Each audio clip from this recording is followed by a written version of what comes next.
حضرت جنید بغدادی رحمۃ اللہ علیہ فرماتے ہیں کہ میں نے اخلاص ایک حجام سے سیکھا۔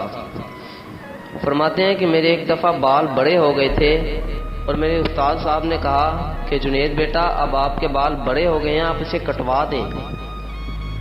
جنید بغدادی فرماتے ہیں کہ اس وقت میرے پاس پیسے نہیں تھے، لیکن پھر بھی میں ایک حجام کے پاس گیا اور اسے کہا کہ اللہ کی خاطر، اللہ کی رضا کے لیے میرے بال کاٹ دیں۔ اس حجام نے کہا کہ اللہ کے لیے تو آج کاٹنے لگا ہوں، لیکن پیسوں کے لیے روز کاٹتا ہوں۔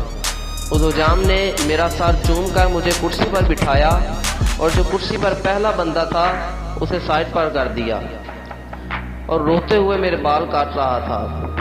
میں نے دل میں سوچا کہ زندگی کی کسی دن اسے کچھ نہ کچھ رقم ضرور دوں گا۔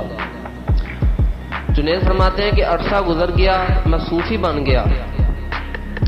ایک دن میں حجام کی دکان پر گیا اور اسے وہ پرانا واقعہ یاد دلایا اور اسے کچھ رقم دی۔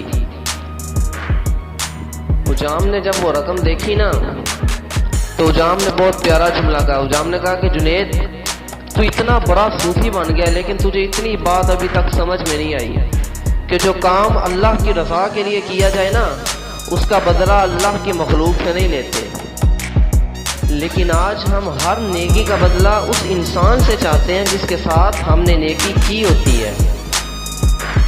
ہمیں چاہیے کہ ہر نیکی کا بدلہ ہم اللہ سے طلب کریں، کیونکہ اللہ اس انسان کے مقابلے میں بہت زیادہ دیتا ہے۔ اس لیے ہمیں ہر نیکی کا بدلہ اللہ سے طلب کرنا چاہیے۔